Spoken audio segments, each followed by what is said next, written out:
با درود بر شما هموطنان گرامی، مشیری هستم در خدمت شما. برنامه سرزمین جاوید رو اجرا میکنم مدت 1 ساعت از ساعت 8:30 تا 9:30 به وقت محلی لس آنجلس. در خدمت شما هموطنان گرامی هستم. پرداختیم به تاریخ حکمت عقلی و چون گذر میکنیم از ادوار مختلف تاریخ رسیدیم به روزگار عربان و عرض شود که این داستان جاهلیت امشب هم پاره‌ای از مطالب مربوط به اصطلاحاً روزگار جاهلی رو پی میگیریم و بعد ببینیم چه خواهد شد. اجازه فرمایید که یک غزل از حافظ برای شما بخوانم. زنمه عشق کزو پخته شود هر خامی، گرچه ماه رمضان است بیاور جامی. روزها رفت که دست من مسکین نگرفت، زلف شمشاد قدی ساعد سیمندامی. روزه هر چند که مهمان عزیز است، ای دل صحبتش موهبتی دان و شدن انعامی. مرغ زیرک به در خانقه اکنون نپرد، که نهاده است به هر مجلس وعظی دامی. گله از زاهد بدخو نکنم رسم این است، که چه صبحی بدمد در پیش افتد شامی. یار من چون بخرامد به تماشای چمن، برسانش ز من ای پیک صبا پیغامی. اون حریفی که شب و روز می صاف کشد، بود آیا که کند یاد ز درد آشامی. حافظا گر ندهد داد دلت آصف عهد، کام دشوار به دست آوری از خودکامی. چه چیزیست این خودکامی؟ عرض کنم این تصویری که ما قبل آخر نشان داده می شود در این آرم جدید سرزمین جاوید، یعنی قبل از تصویر مرحوم کسروی، تصویر حاج علی قلی خان سردار اسعد بختیاری است. هموطن،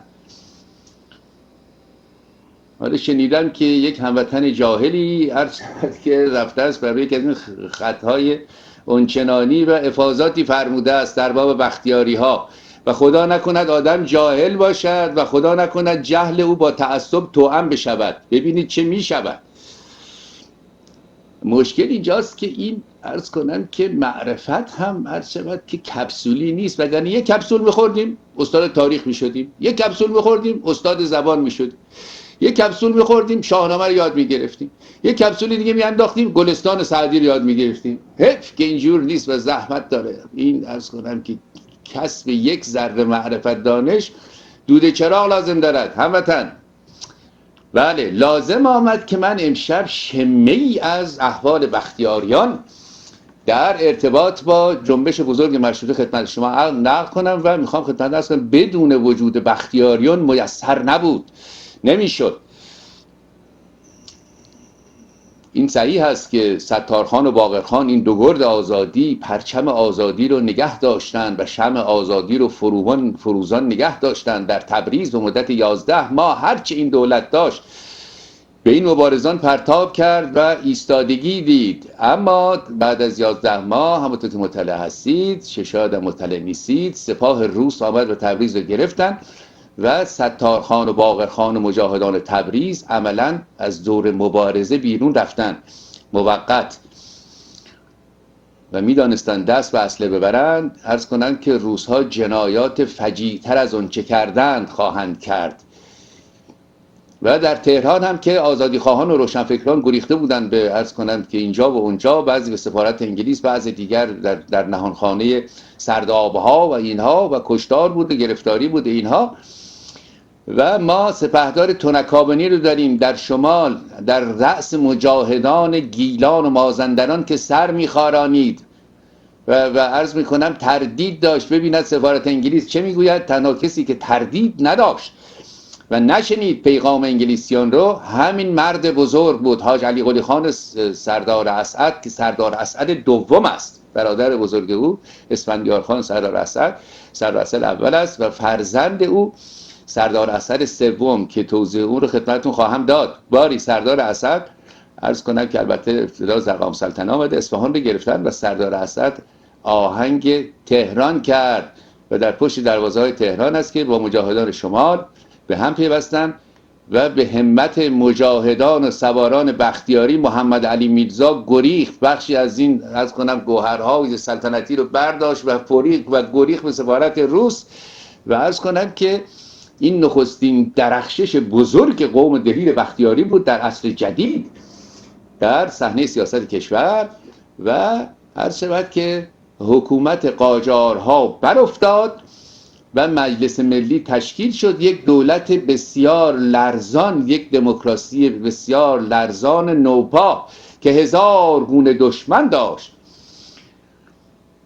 و در همین اوضاع احوال هست که عرض می شود که آذربایجان دچار حمله های سواران شاه سونها و قره‌باقی ها و عرض کنم که سلدوس خان ها و بختور خان ها و حبیب الله خان ها و رحیم خان ها شد، با چه شقاوتی سراب و عرض می کنم که منطقه عرض کنم که کل آذربایجان رو تهدید کرده بودن، قتل و غارت و اینها.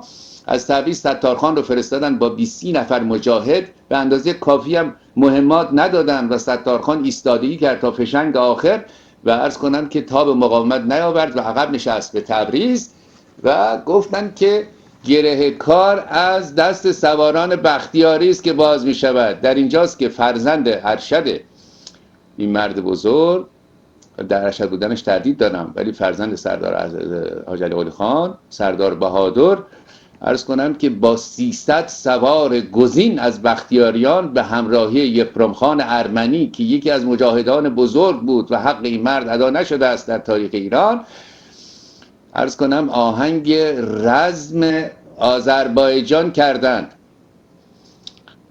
و یک ملای هم بود که از زنجان رو گرفته بود، ابتدا زندان رو مستخلص کردن و بعد با این عده کم هزاران سوار عرض می شود که همین شاه سون و غیره و اینها رو شکست دادن و منطقه آرام شد و اینها عرض کنم به تبریز آمدن. این همون روزگاری است که ستارخان و باقرخان رو به تهران فرستادن و اما ماجرا به این سادگی نبود. بنابراین این بار دوم، یعنی نجات تهران، بعد شکست دادن دزدان به قول معروف اشرار به قول بعضی کسان در منطقه عرض کنم سراب و اردبیل، اینها توسط بختیاریان.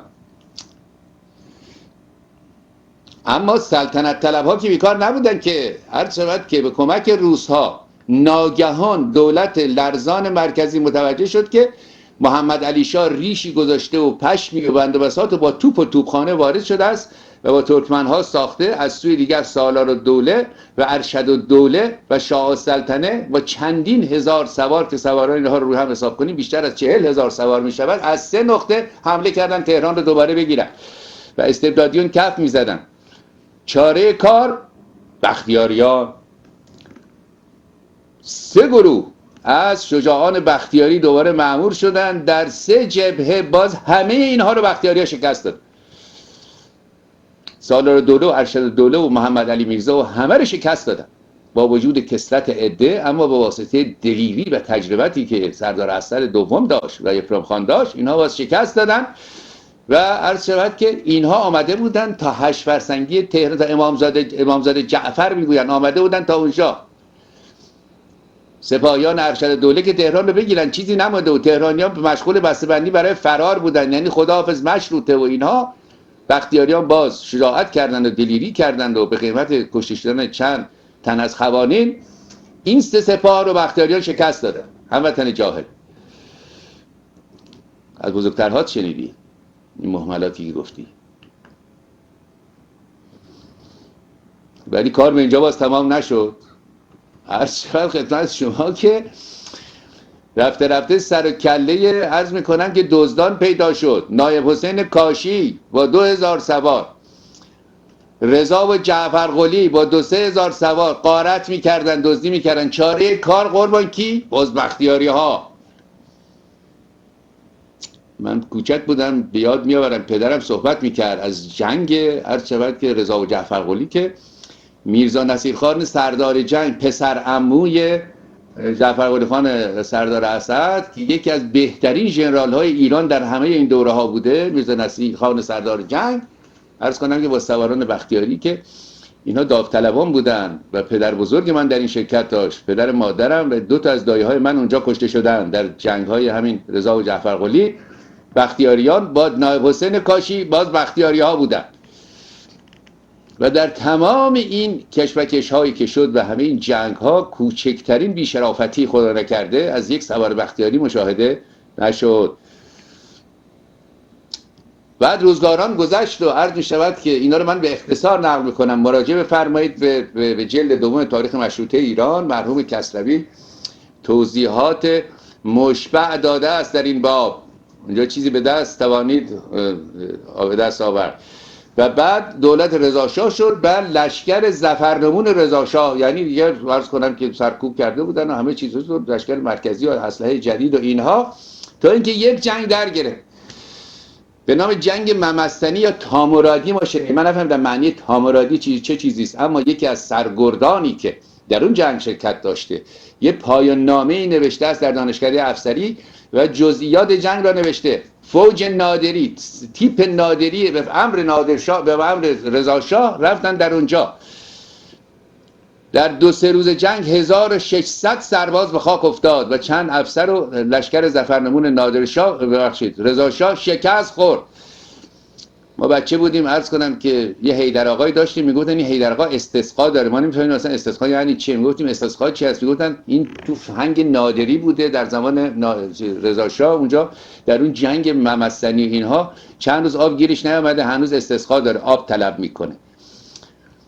شکست خوردن، توپ و تانک و ژنرال و تشکیلات و اینها رفتن اونجا. عرض کنم که این گروه ممستنی از سر این کوه ها زدن به تفنگ. عرض کنم 1500 بسیار خونین بوده. این یکی از خونین ترین جنگ های داخلی بوده در دوره های اخیر. 1600 تا 1700 نفر سرباز، چند افسر اینها کشته شدن و گریختن. چاره کار بختیاری ها، دوباره همین سردار اسد، عرض کنم 200-300 نفر تیراندازان ممتاز بختیاری سوار، که اینها البته وقتی رسیدن پایین دره بودن و کسانی که عرض کنم که یاغی دولت شده بودن، به اصطلاح سر کوه رو گرفته بودن، گفتن در همون نیم ساعت اول 70-80 نفر زده شد از اونها توسط بختیاریان و سرکوب شد. که رضاشاه پیغام فرستاد که درود بر تو، واقعا میبرازد که همیشه تا جاودان شما وزیر جنگ باشید آقای سردار اسد. که البته مدتی بعد به دستور عرض کنم همین رضاشاه سردار اسد گرفتن، بردن خفه کردن، کشتن. و سزای بختیاریان کشتن قوانین بختیاری بوده است. حمدعلی خان بختیاری، عرض کنم که علی مردان خان، سردار اسد و بسیاری دیگر رو که در زمان رضاشاه کشتن هموطن. بنابراین وقتی نگاه میکنیم ما به تاریخ مشروطه، نقش بختیاریان بسیار بسیار پررنگ و فقط میشود گفت نقش تبریزیان هست که قابل مقایسه هست. عرض کنم که با بختیاریان در نگهداشت آزادی که این از هنرها و دلیریها در چهره عرض کنم سالار ملی و سردار ملی جلوه می کند، باقرخان و ستارخان. و چون سخن به اینجا رسید میخوام خدمتتون عرض کنم که ما کسی نمیشناسیم که عرض شود که وطن دوست بود یا قدمی در میدان وطن خواهی گذاشت و بیچاره نشد. نمونه ستارخان، باقرخان، سردار اسد و دیگران، عارف قزوینی، میرزاده عشقی، هر کسی در راه ملت قدم برداشت بیچاره شد، خانه‌اش خراب شد. بنابراین اگه شما هم فکر میکنید که عرض کنم که میخواید زندگی سالمی داشته باشید، بهتر است که رو مسخرگی پیشه کن و مطربی آموز. این طریق درستی است آقا جان. بله، این مطالبی خدمتتون گفتم. عرض کنم که 2-3 جلد کتاب هست که اینها رو من مختصر کردم در جواب اون هموطن نادان که فکر نمی کنم حالا با این مختصر کسی عرض کنم که نادان باشد در این امور به دانایی هم بتواند برسد. بله. خب از این هم میگذریم، میرسیم به روزگار موضوع جاهلیت و خدمت شما عرض کردم این واژه جاهلی که امروز آخوندها تعمیم میدهند به همه مدنیت‌های جهان پیش از اسلام عرض کنم حنیف، این معنی دیگری داشته. در روزگار عرب بدین معنی نبوده. در همون روزگار در اون منطقه کسی با کسی مخالفت میکرد با اصطلاحش میگفتن داره جهل میکنه، اما آخوندها چسبیدن که همه جهان در دنیای قی زلال غوطه‌ور بوده است و اسلام آمده و منور کرده همه چیز را. و ما هم که همواره گوشمان و چشممان به صدا و دهان آخوند بوده، پذیرفتیم که در این بین عربا هیچی نبوده، همه جاهل بودن و اینها، و اسلام آمده است، در حالی که چنین نبوده. خدمتتون بیش از این عرض کردم.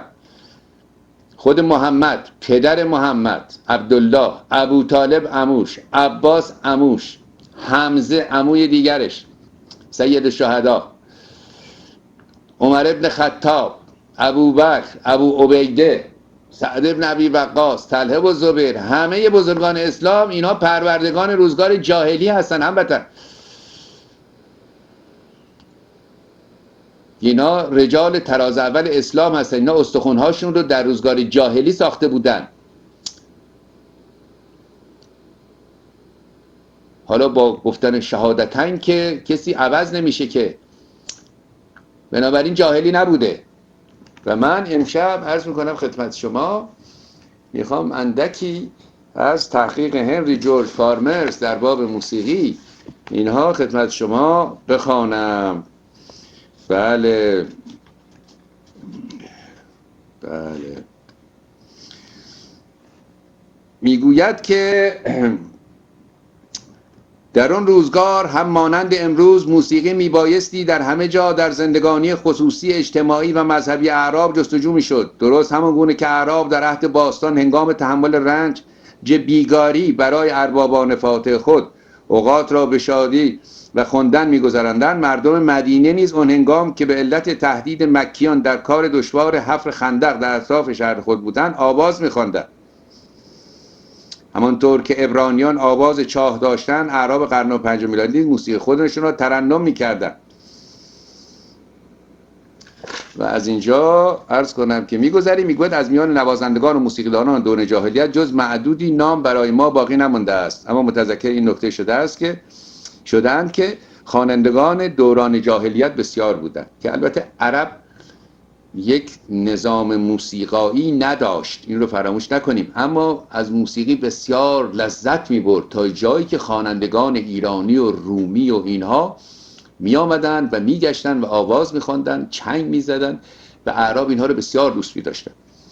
و یکی از نویسندگانی که نامش در فهرست قرن 10 میلادی آمده، کتابی به نام الاغانی نوشته است که حاوی نامهای خوانندگان زن و مرد دوران بتپرستی و نیز دوره اسلامی است.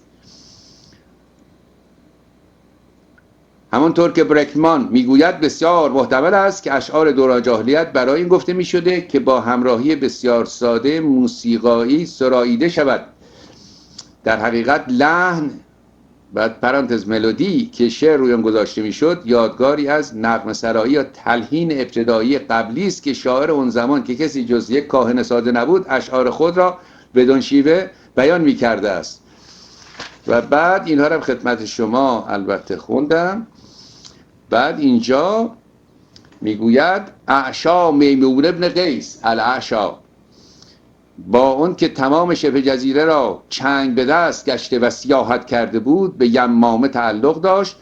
اونطور که پروفسور نیکلسون میگوید قیس در این سفرها همه جا اشعار عالی و درخشانی را میسرود و میخواند به نحوی که در معلقات برای خود جای یافته است. الاعشا میمون قیس، شاعر مشهور عرب در همون روزگار جاهلی.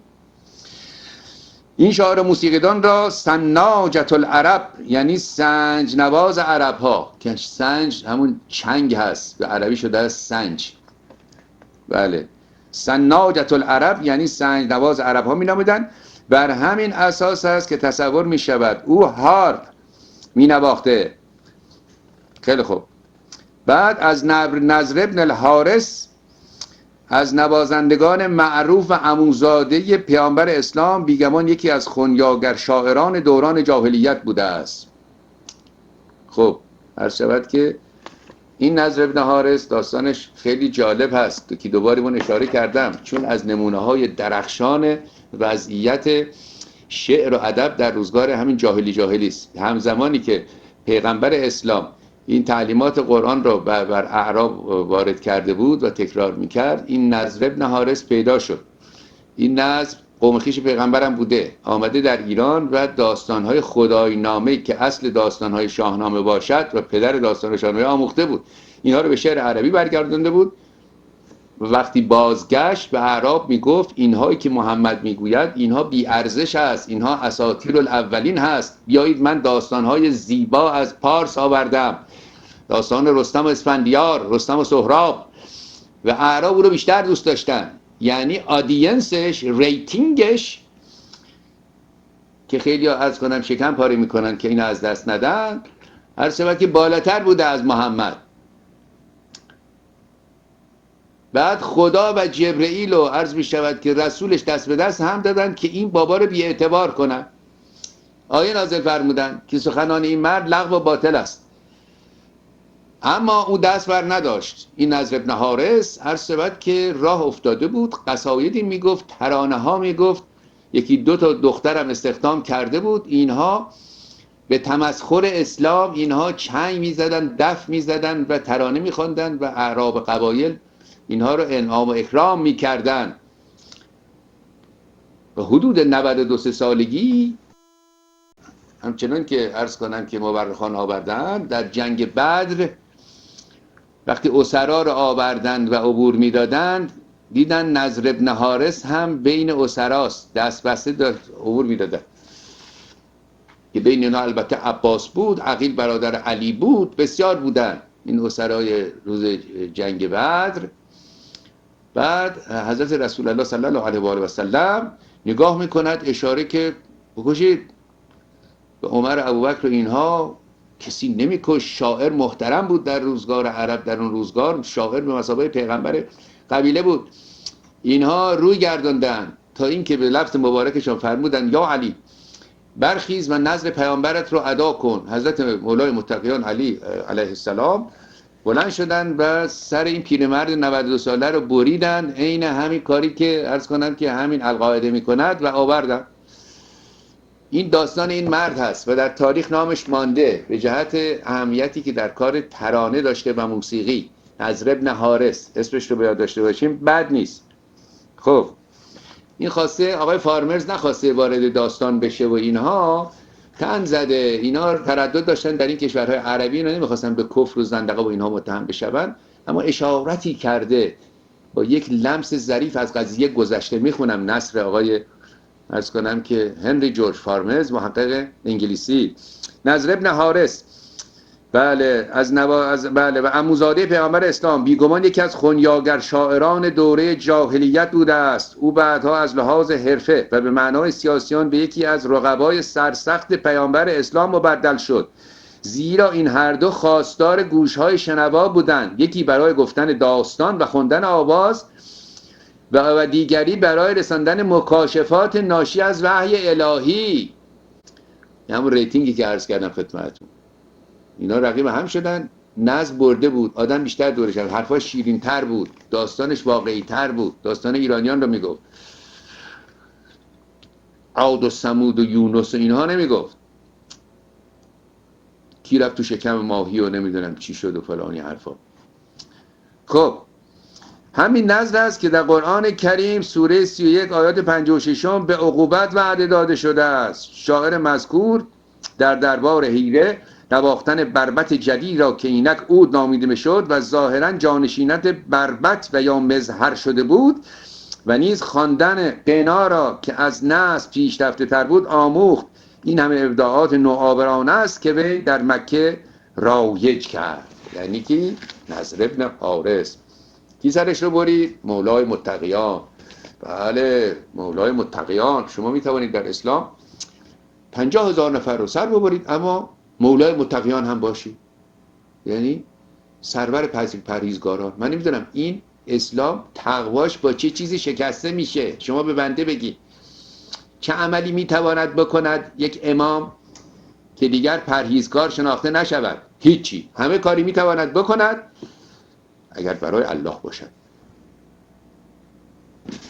خب بعد میگوید که بله یک آیه نازل کردن خدا و جبرئیل و اینها که به سخنان لغو و باطل این مرد گوش ندهین. اگر درست به خاطر بیارم فاجتنبوا قول الزور.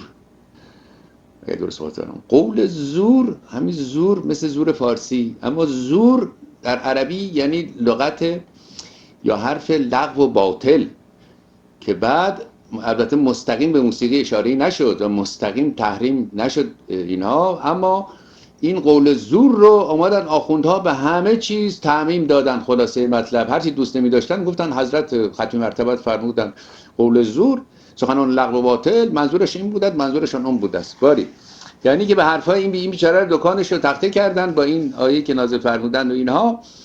یعنی هر چیزی جاذبه داشت در عرب میبایستی بیرنگ میشد به نفع و مصادره میشد به نفع تعلیمات اسلام، کما که شعر عرب مصادره شد و مدتی طولانی بازار شعر عرب کاسد بود تا در روزگار عرض کنم که امویان هست که دوباره یک اشرافیتی زنده شد و اینها و شاعرای عرب پیدا شدن و بعض این امرای عرب شاعرای بزرگی بودن. باری خب سوای عده‌ای که پس از هجرت با پیامبر خدا مستقیما تماس داشتن و بعد از آنها یاد خواهیم کرد، تنها یک موسیقیدان مرد دیگر را میتوان ردیابی کرد و آن مالک ابن جبیر المقنی است که از جمله اعضای هیئت نمایندگی بود که قوم بنو تی در سال 630 نزد حضرت محمد فرستادند. اما از خوانندگان زن نامهای بسیاری محفوظ مانده است. در دوران جاهلیه عرض میکنم و امروز بعض اوقات میخوانیم فلان زن رو دستگیر کردن به زندان بردن. تمام زنها در تمام جهان اسلام در زندان هستن هموطن، نه اینکه 2 زن رو بردن به زندان. خانم امروز به من زنگ زده بودن از آلمان، میگفتن من رو بردن اوین، در اونجا یه خانمی بود اعدامی بود. گفتیم شما چه کردین؟ گفتم اگه نمیدانین این خانم مرتب کتک میخورده و چندین بار تقاضای طلاق کرده و شوهر موافقت نکرده. پدر و مادر این داماد از کن انواع تحقیرها رو در حق این بیچاره روا میداشتن تا یک شب تصمیم میگیره این مرد رو بکشه. در حال مستی میاد منزل، تناب میندازه، نمیدونم چی خفه میکنه، بعد شقش میکنه، نصف گوشتش میریزه بیرون، نصفش قشنگ درست میکنه و قرمه سبزی میکنه و پدر و مادر داماد رو دعوت میکند فردا به نهار که آقا رضا عرض شود که دعوت میکند تشریف بیارید. آمدن و نشستن و اینها. آقا رضا کجاست مثلا؟ حالا اسمشون هم چی بود؟ گفت میاد، شما بفرمایید قرمه سبزی رو بخورید. نوشی جان کردن خیلی تعریف کردن آقا رضا کجاست؟ و آقا رضا همونجا قرمه سبزی بود که میفرمودی. بله عرض شد که حالا میرم سراغ زنها در دوران جاهلی.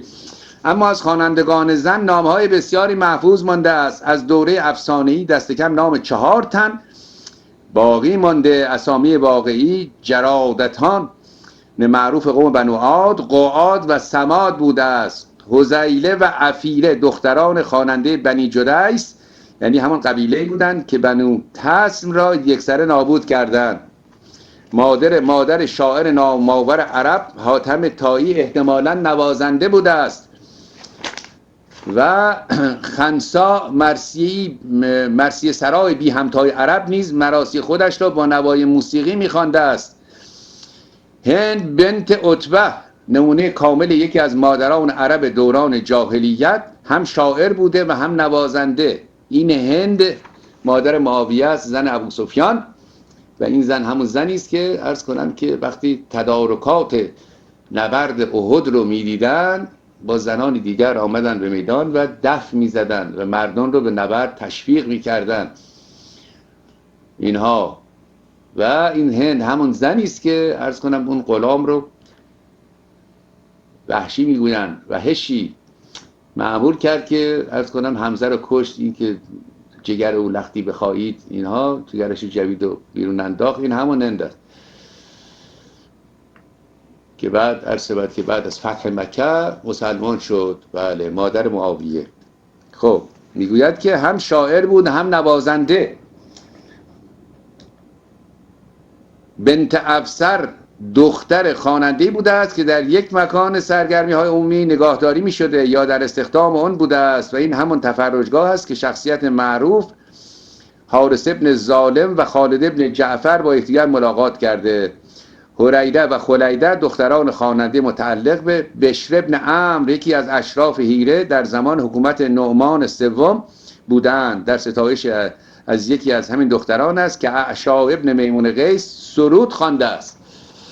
خب اینا نمونه هایی بود هر شبت که بردم خدمتتون از موسیقی روزگار دوران جاهلی و موسیقی اساس و ساختمانش از اون جایی شد که به ایران آمدن و بردگان ایرانی رو می‌بردن برای ساختن عرض کنن که خانه ها، به خصوص تعمیر خانه کعبه که مستقیما آمده است در تاریخ، که اینها روزها عملیگی میکردن بیچاره ایرانی ها بیگاری، شبها سازهای خود رو به صدا در می‌آوردن و اعراب آمدن و یاد گرفتن. از اونجا موسیقی عرب آغاز شده است.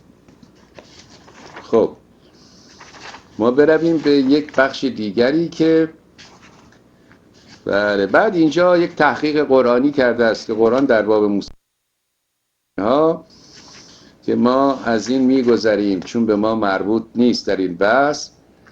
بله مربوط نیست. خب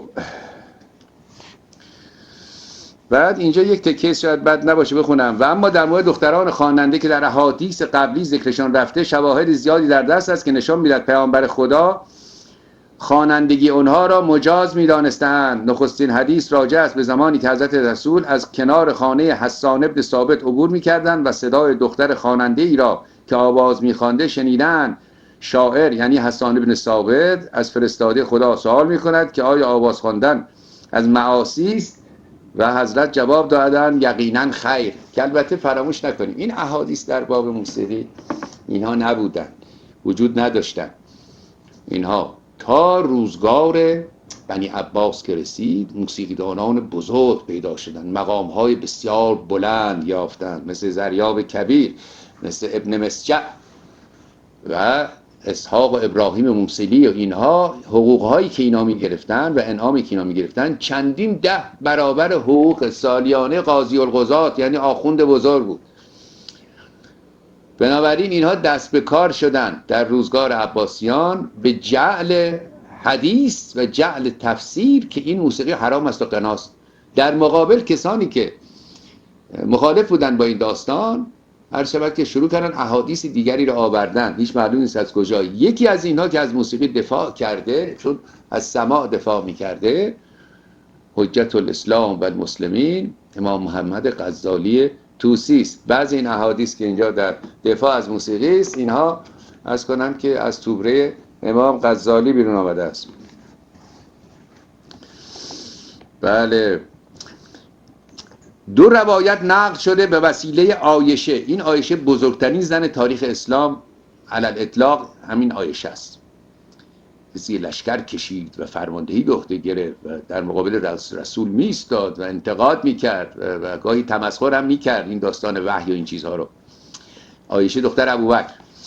2 روایت نقل شده به وسیله عایشه در این مورد جالب توجه است. نخستین آن از این قرار است روزی در ایام منا ابوبکر به دیدن او می آید و می بیند که در خانه عایشه 2 دختر دایره می زنند و ضرب می گیرند، در حالی که حضرت محمد خیشتن را بله در ردایشان پوشانیدند. ابوبکر بر آن دختران نهیب می زند ولی پیغمبر اکرم روی خودشان را باز کرده فرمودند آنها را راحت بگذار.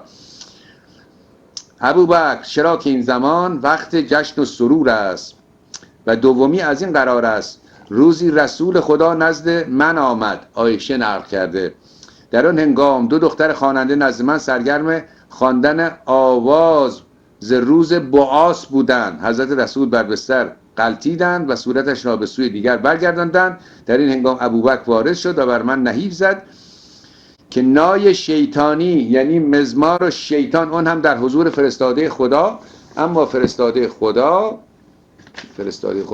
مغلطه مصادره به مطلوب هست، یادمون نره. باید اول ثابت کنیم کسی فرستاده هست تا بتوانیم این عبارت رو بگیم. فرستاده خداوند فرمود. این هم مغلطه است، یک شایعه ارزش نداره. خداوند به فرستادش فرمود. آقا کدوم چیزی داستان کجا؟ کدوم خدا؟ فرستادش کی بود؟ چگونه فرستاد؟ این هم مغلطه است. ولی خب داستانی میخونیم خدمتتون، ولی از دیدگاه منطق صرف اینها مغلطه است. فرستاده خدا اصلا چنین چیزی خلاف عدالت خداست.